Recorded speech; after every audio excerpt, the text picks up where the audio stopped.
Act like you know each other. We do now. Every time you come to Alaska, you're gonna be sitting on the down days. And you're basically going from sitting on the couch to 12,000 RPM.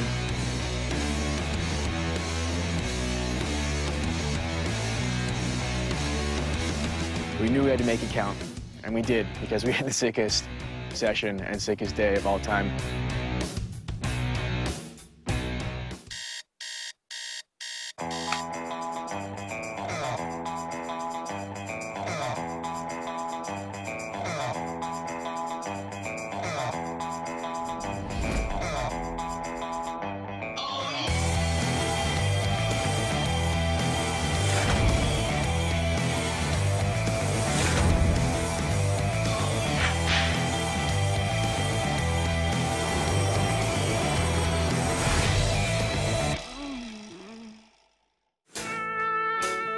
Coming to Alaska, you anticipate having down days and sitting around. So next to impossible for it to be sunny for 2 weeks straight. First year I came to Alaska, I stayed 1 month and I ski 3 days. And for the first few days, it's not too bad. But then you start getting to day 5 and you start to develop a bit of a twitch. You do some pull-ups and push-ups all day long. And by day 8, start losing your marbles a little bit. Found the local thrift store, tried out a few kits. You know, I just wanted to see what I could pull off. See if I could blend in a little bit. But I feel sexy, you know? So yeah, you know, we really started running out of ideas when we entertained ourselves with going to the secondhand store. Oh, what's up, ladies? There was a crew of K2 girls that are doing a film trip not too far from here. They're full of beans. And me being very easily convincible, fell straight into the trap and ended up having an RV party. Started to think that down days were pretty cool. We really had spare time on our hands, so you start looking for just about anything you can do to keep yourself entertained and occupied. And we heard about this fencing class was going on. So our instructor, his name's Father Eric. They call me Padre on the strip. And the idea of the game is to poke each other. Lunge touch. You're not touching. He taught us well. I decided to challenge Mark in a game of fencing. Whoever was going to lose the fencing match would have to jump off of that pier into the frigid waters of the Prince William Sound. Me, with the confidence I had, I knew that I was going to beat Mark in the fencing match because I was so good at sword fighting. Ready? Hit!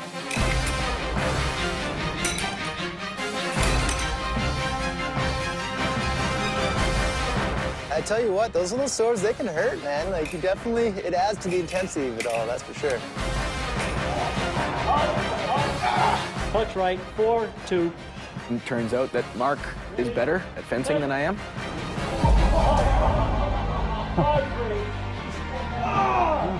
I had no idea.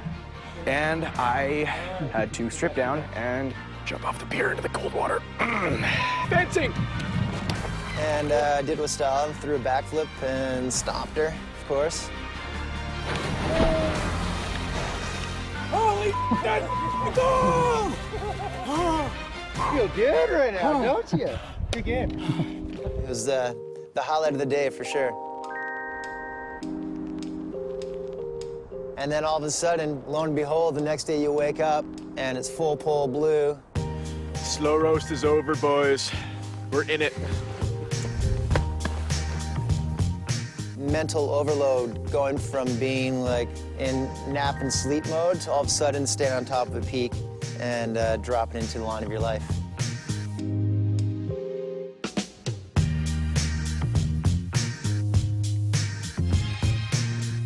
They were saying that it snowed anywhere from 4 to 6 feet of snow. The stability was just amazing.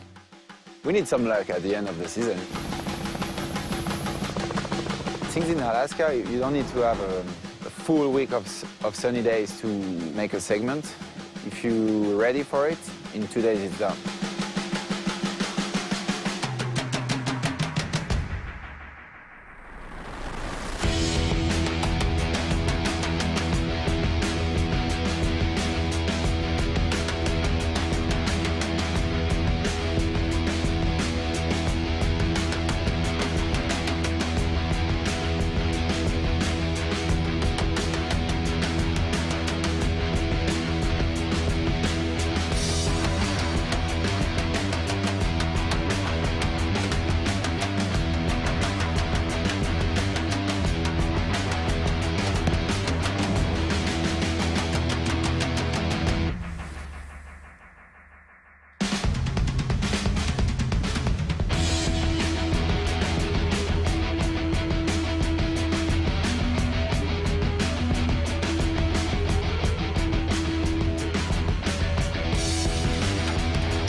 That up there has got to be the best snow I've skied in my life.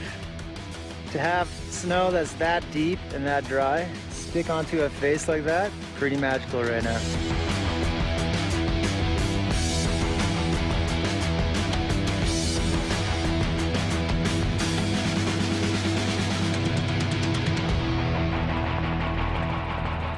Richard was just in full gear, biggest cliffs he could find on the face. He's just like, I'm going to do that.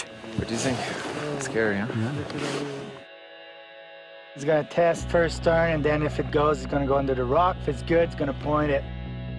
All right, let's make a ski movie.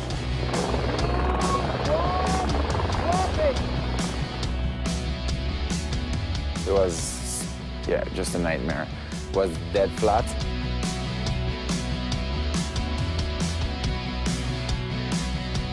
I land on my back, but the impact was pretty strong. It hurts me a lot. C'est correct? T'as besoin d'aide? It's okay. When I turn around after my crash, I figure out that I land on rocks. But you know, it was at the end of the morning, so I have to ski all the afternoon. You need to keep going, you know.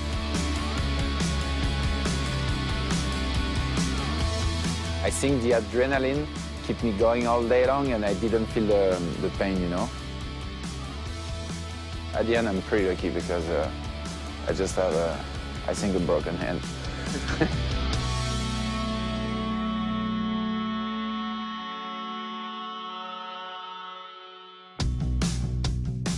80 feet to a rock, and he's walking around is pretty decent. And then I went down, a little air mid-slope. As soon as I landed, it was just like major acceleration. I'm actually pretty lucky that I didn't just get tossed too.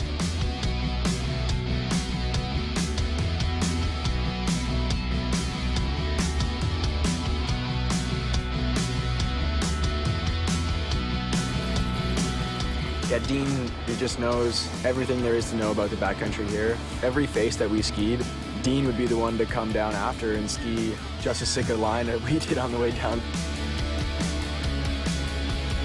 I hit this one cliff.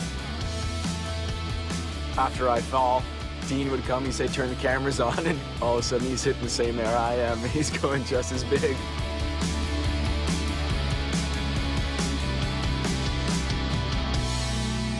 It was so rad to see at the ripe age of almost 50 years old to be sending 60-plus foot cliffs. Big, huh? Holy moly. Makes you think that I won't be getting too old for this anytime soon. Last run of our last day here. Lining ourselves up for the finale of the trip. Look at this, eh? Holy you, buddy.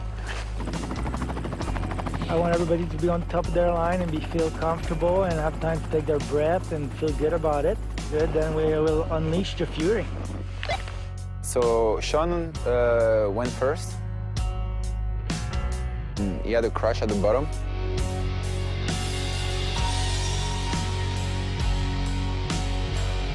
And Mark went down after him, and he had an avalanche. Pretty small, but he's on the apex. He's in a safe zone, so he's in a good spot for anything to happen. But Permin's line was in a concave off the summit. So it was just my call to say, you know what, strike three. It's time to not do this. That's his mountain, you know? I was like, yeah, I don't do it. Yeah, if a guy's been skiing around here for 24 years and he still lives to talk about it, there's a lot to be said about that. It was one of the most beautiful nights I've ever seen, but it's going to be there next year.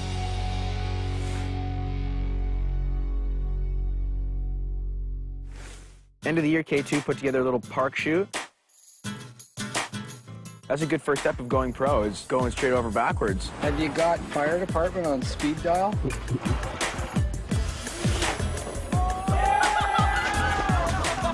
We only have a couple more days to shoot, and the shooting for the movie is done.